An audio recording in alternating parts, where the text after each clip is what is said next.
Hello guys, मैं सोच चौहान स्वागत करता हूं आपका माइंड टेड में एक और बार फिर। और आज के इस लेक्चर में हम लेने वाले हैं एनोमेलस जो है properties of second period element. तो पहले तो मैं वर्ड इस शब्द को समझाऊंगा आपको, ये एनोमेलस का क्या नाम है। और दूसरा हम ये देखेंगे कि इन्होंने ये क्यों कहा कि सेकंड पीरियड एलिमेंट की प्रॉपर्टीज।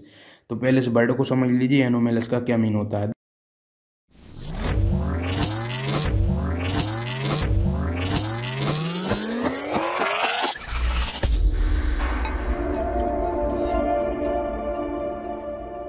देखो, एनोमेलस का मीन ये होता है कि कोई भी एक जो है बंदा, मतलब ये मान लीजिए कि जैसे आपके पास कोई जो है एलिमेंट है। जैसे मान लीजिए आप जो है कोई आपका जो है एलिमेंट है, जैसे क्लोरीन है ना। क्लोरीन है आपके पास, और एक कहीं आपके पास है फ्लोरीन। तो आप यहाँ पे देखोगे कि क्लोरीन और फ्लोरीन हम जानते हैं एक ही ग्रुप के एलिमेंट है। लेकिन क्लोरीन और फ्लोरीन एक ही ग्रुप के एलिमेंट होने के बावजूद भी कुछ अपनी डिसिमिलरिटी दिखाएंगे। मतलब कि फ्लोरीन के पास कुछ ना कुछ ऐसी अलग चीज़ें होंगी जो कि क्लोरीन के पास नहीं होंगी, या क्लोरीन जैसे जो भी हमारे उस ग्रुप में कंपाउंड एलिमेंट्स होंगे उनके पास नहीं होगी। तो यहाँ पे हमारा जो फ्लोरीन है वो ऐसा क्यों दिखाता है और किस लिए दिखाता है, वही जो प्रॉपर्टी होती है वो हमारी होती है एनोमेलस प्रॉपर्टी। मतलब कि सभी के कंपेरिजन में कोई ऐसा एक जो हो जो कि अलग ही प्रॉपर्टी दिखाए, तो उसे हम बोलते हैं एनोमेलस प्रॉपर्टी। अब बात यहाँ पे करते हैं, इन्होंने बोला सेकंड पीरियड एलिमेंट वाले। अब सेकंड पीरियड एलिमेंट का क्या मतलब है इनका, भाई साहब हमने जो सेकंड पीरियड देखा था तो सेकंड पीरियड में क्या थे आपके, हेलोजन वाला जो हमारा था, कि जैसे आपका फ्लोरीन भी था, नाइट्रोजन था, ऑक्सीजन वाला था, कार्बन था, है ना। तो इस तरह के जो थे हमारे सेकंड पीरियड में आते थे।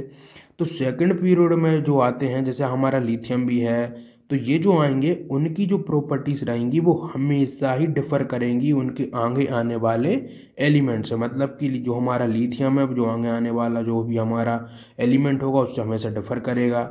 जैसे हमारा जो है कौन है, फ्लोरीन है, तो वो हमेशा डिफर करेगा क्लोरीन से। तो ये जो सारी चीज़ें होती हैं वो एनोमेलस प्रॉपर्टी होती हैं, और जो हम अभी देख रहे हैं वो सिर्फ सेकंड पीरियड वालों की देख रहे हैं। अभी हम जो है थर्ड पीरियड फोर्थ पीरियड की बात ही नहीं कर रहे, हम सिंपली जो है सेकंड पीरियड वालों की देख रहे हैं। तो यहाँ पे जो सेकंड पीरियड वाले जो हमारी डिसिमिलरिटी दिखाते हैं उसका क्या जो है राज है उनके अंदर, मतलब ऐसी क्या अलग विशेषताएं हैं वो हम पढ़ेंगे। तो बिल्कुल यहाँ से पढ़ना शुरू करते हैं। तो जो first element of the each of the group, जो कि हमारा फर्स्ट, जैसे हमारा ग्रुप नंबर हम फर्स्ट की बात करें तो उसमें लिथियम है, टू की बात करें मतलब ग्रुप नंबर टू की है ना, तो उसमें हमारा बेरिलियम है। और ग्रुप नंबर 13 से लेकर 17 तक की बात करें तो बोरोन से लेकर फ्लोरीन तक के सारे डिफर करेंगे मैनी रिस्पेक्ट से फ्रॉम द अदर मेंबर से ऑफ दियर रिस्पेक्टिव ग्रुप। जैसे मैंने आपसे अभी बोला वही सारी चीज़ें लिखी यहाँ पे। फॉर एग्जाम्पल के लिए लिथियम जो कि unlike other alkali metals, and beryllium जो कि unlike other alkaline earth metals है, फॉर्म करते हैं क्या compound with the pronounce covalent character, और the other member of these जो है ग्रुप प्रोडोमेंटली फॉर्म करते हैं अनेक कंपाउंड। क्या बोलना चाह रहा है हमसे कि हमारा जो लिथियम है या फिर हमारा जो क्या है बेरिलियम है, ये हमेशा ही कोवलेंट कोवलेंट बनाते हैं, किसी भी कंपाउंड के संग बनाते हैं तो कोवलेंट कैरेक्टर बताते हैं, कोवलेंट जो हमारा कंपाउंड बनाते हैं। लेकिन जो बाकी के हमारे एलिमेंट्स होते हैं वो हमारे क्या करते हैं, आयनिक कंपाउंड बनाते हैं, मतलब इनमें आयनिक बॉन्ड होता है। तो यहाँ पे जो है ना, fact the behaviour of a lithium and beryllium is a more similar with the second element of जो है, यहाँ पे क्या बोल रहा है हमसे कि जो हमारा, और एक फैक्ट बोल रहा है हमसे कि ऐसे एक और तथ्य को लीजिए कि जो बिहेवियर है लिथियम का और बेरिलियम का, इज अ मोर सिमिलर करता है उनके सेकंड एलिमेंट से, जो कि फॉलोइंग ग्रुप का, जैसे कि मैग्नीशियम और एल्युमिनियम से। कैसे भाई साहब, कि ऐसे मान लीजिए आपने जो है कभी पीरियोडिक टेबल देखी होगी तो आपने ये जरूर देखा होगा उसमें कि जैसे आपका यहाँ पे कहीं पे मान लीजिए ये आपका लिथियम है, और फिर यहाँ पे कहीं पे आपका क्या है बेरिलियम है ना। और यहाँ पे आपका कहीं पे क्या है जो है, मैं यहाँ पे लिख देता हूँ, तो लिथियम, लिथियम के बाद यहाँ पे हमारा क्या हो जाएगा, यहाँ बेरिलियम के नीचे हो जाता है आपका क्या, मैग्नीशियम। तो यहाँ पे आपने हमेशा देखा होगा कि इस तरह से होता है वो। और इसके अलावा यदि हम देखें तो यहाँ पे जो लिथियम और मैग्नीशियम जो है आपस में हमारी प्रॉपर्टी रिसेंबल करेंगे एक दूसरे से। तो अब ये काम करिए, मैं आपको यहाँ से समझ नहीं आ रहा होगा, मैं क्या करता हूँ आपको प्रोडक्ट टेबल पे ले चलता हूँ और उससे बताता हूँ कि ये जो चीज़ है वो क्या बोलना चाह रहा है। यहाँ पे ये जो वर्ड आया है आपके लिए डायगोनल रिलेशनशिप, वो क्या है। तो चलो मैं प्रोडक्ट टेबल को खोलता हूँ। तो गाइस हमने ये जो है प्रोडक्ट टेबल खोल ली है, और अब प्रोडक्ट टेबल में आप देखोगे कि जैसे हमारा क्या है, लिथियम है, बेरिलियम है, सोडियम, मैग्नीशियम, ये सब कुछ है ना। तो यहाँ पे होता क्या है, जो हमने अभी वर्ड देखा था आपका कि डायगोनल डायगोनल रिलेशनशिप, ये वर्ड आया था आपका भी है ना कि डायगोनल रिलेशनशिप क्या होती है। अब पहले तो आप मुझे ये बताइए डायगोनल का क्या मीन होता है। डायगोनल का क्या मीन होता है कि डायगोनल मीन होता है कभी भी कोई स्क्वायर वगैरह हो, रेक्टेंगल हो, तो उसमें जब एक शॉर्टेस्ट हम जो है एक ले लेते लेंथ ले लेते थे, उसे हम डायगोनल बोलते थे कि एक कोने से लेकर उसके दूसरे कोने तक की, इसे हम डायगोनल बोलते हैं ना। तो अब ये डायगोनल जो होता है कुछ इस तरीके से होता है। तो इसी तरीके से जो हमारे रिलेशन बने जो डायगोनल में बने, मतलब कि लिथियम की मैग्नीशियम से, देखो डायगोनल की तरह से नहीं बनता है। यदि मैं मान लूँ ये मेरा पूरा का ये देखो पूरा का पूरा स्क्वायर है इस तरीके से ये, तो यहाँ पे ये जो है मेरा क्या डायगोनल ही तो है। तो यहाँ से जो ये रिलेशन बन रही है उसे मैं डायगोनल बोलता हूँ। उसी तरीके से मेरा यहाँ पे कौन है, जो बोरोन और एल्युमिनियम है, मैं इसी के पास में लिख देता हूँ। तो मान के चलिए यहाँ पे मेरा क्या है, यहाँ पे साइड ही में क्या था मेरा जो है बोरोन और एल्युमिनियम है।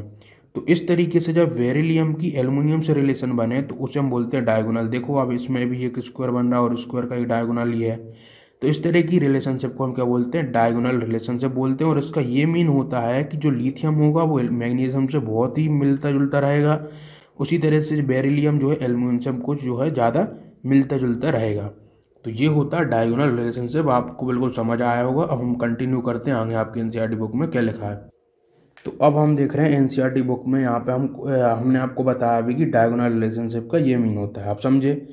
तो अब यहाँ पे लिखा है कि what are the reason for the different chemical behaviour of the first member of a group of a element in a s and a p block compare to that of the subsequent members in a same group. मतलब simple सा question ये है कि जैसे diagonal relationship बनाना, anomalous property बताना, तो ये जो सब काम है वो हमारा जो है फर्स्ट ही एलिमेंट क्यों कर रहा है, ग्रुप नंबर जो है हमारा उसका हमेशा ही फर्स्ट जो है क्यों एलिमेंट कर रहा है, आपको ये समझना होगा, है ना। तो ये हमसे पूछ रहा है कि ऐसी क्या चीज़ है उसमें जिसकी वजह से कर रहा है। तो अब इसका आंसर इन्होंने लिखा है कि जो एनोमेलस बिहेवियर है वो जो होता है वो एट्रीब्यूटेड होता है टू दियर स्मॉल साइज को लेके। मतलब कि जो हमारा फर्स्ट एलिमेंट है जैसे लिथियम है या फिर जो हमारा बेरिलियम है या फिर हमारा जो बोरोन है, ये सारे के सारे क्या बता रहे हैं हमारे लिए, एक स्मॉल साइज होता है इनके पास, पहला कारण। दूसरा इनके पास एक large charge to mass ratio होता है, माफ कीजिएगा large charge to radius ratio होता है, मतलब कि चार्ज और रेडियस के बीच में जो बहुत जो है बड़ा रेशियो आता है। उसके अलावा इनके पास हाई इलेक्ट्रोनेगेटिविटी होती है, बहुत सही। और इनके चलते इन सभी कारणों के चलते ही ये एनोमेलस प्रॉपर्टी दिखाते हैं, सीधी सी बात है।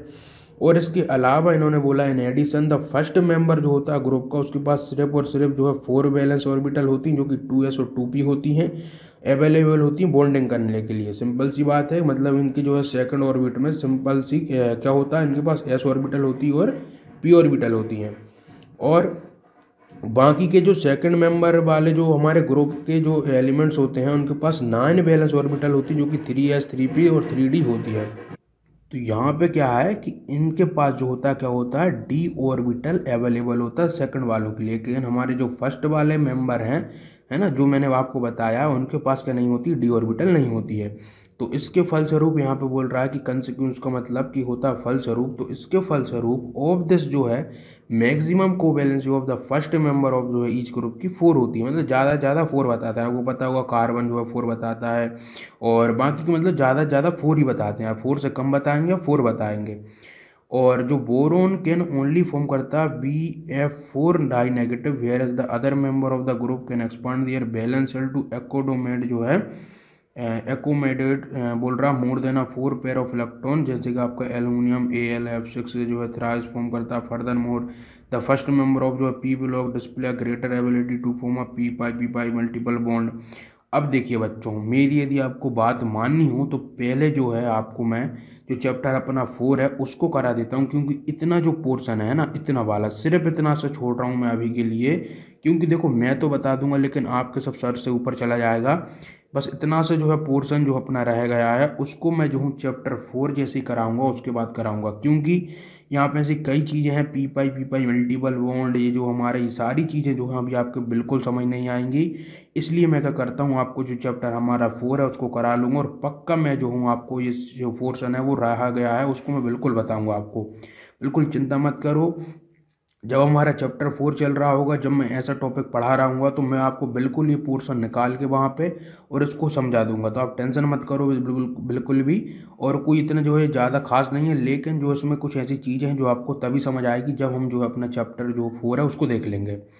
तो अभी तो हम इस टॉपिक को इतना ही रखते हैं, और जो प्रॉब्लम हमको दी है 3.9 उसको करा देता हूँ मैं आपको, और सिंपल सी है। और उसके बाद हम देख लेंगे नेक्स्ट लेक्चर में आपका पीरियोडिक ट्रेंड और केमिकल रिएक्टिविटी को, और यहाँ पे आपका ये चैप्टर हो जाएगा एंड। तो जो प्रॉब्लम हमारी 3.9 है जरा उसको देख लेते हैं। तो सिंपल सी प्रॉब्लम है, बोल रहा है कि ऑक्सीडेशन जो स्टेट होती है ऑक्सीडेशन स्टेट और कोवैलेंसी जो है किसकी, एल्युमिनियम की, इस कंपाउंड में AlCl H2O5 जो कि 2 पॉजिटिव में क्या सेम है?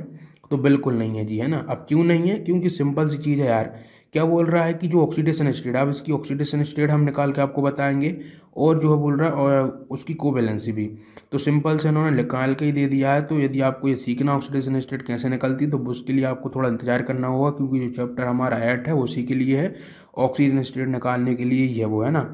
तो यहाँ पे हम सिंपली क्या कर रहे हैं, आपको ये बता रहे हैं इसमें क्या है। देखिए ऑक्सीडेशन स्टेट जो है इसकी क्या है, इस वाले में प्लस जो है 3 है। हम जानते हैं को जो हमारी जो है क्या होती है, ऑक्सीडेशन स्टेट बदलती रहती है, कभी किसी की +3 होगी, कभी किसी की +4 होगी, कभी किसी की -1 होगी, कभी किसी की नेगेटिव मतलब +1 होगी। तो यहाँ पे क्या होता है, वो बदलती रहती है, लेकिन हमारी जो कोवैलेंसी होती है वो कभी नहीं बदलती। तो एल्युमिनियम की जो कोवैलेंसी है वो 6 है, तो यहाँ पे तो वो बिल्कुल 6 ही रहेगी, लेकिन यहाँ पे हमारी ऑक्सीडेशन जो है बदलेगी, और वहाँ पे हो जाएगी क्या, हमारी +3। तो इसके कारण हमारा यहाँ बोलेंगे आंसर हो जाएगा नो, कि यहाँ पे जो ऑक्सीडेशन स्टेट जो कि इसकी +3 है एंड जो है कोवैलेंसी 6 है, तो यहाँ पे वो डिफरेंट रहेगी, सेम नहीं रहेगी। तो इतनी सी प्रॉब्लम थी ये। अब जो है हम नेक्स्ट लेक्चर में आपका periodic trend and the chemical reactivity लेंगे, और इस लेक्चर को यहीं पे जो है हम समाप्त करते हैं। हमको आशा ऐसी है कि आपको सब कुछ समझ आया होगा, नहीं आया तो बिल्कुल कोई डरने की बात नहीं है, ये सब कुछ जो चीज़ें हैं आपकी डबल से रिवीजन होगा, एकदम रिवीजन लेक्चर ही मैं लाऊंगा। तो अभी तो ये समझ लो NCERT बुक की रीडिंग है, अभी रिवीजन बहुत कुछ बचा है अभी आपके लिए, है ना। तो उसके लिए बहुत जल्द आपके लिए मैं लाने वाला हूँ रिवीजन सीरीज़, तो आप चिंता मत करिएगा, सबको डबल डबल ट्रिपल बार मैं कराऊंगा। तो इस लेक्चर में इतना ही रखते हैं। All the very best.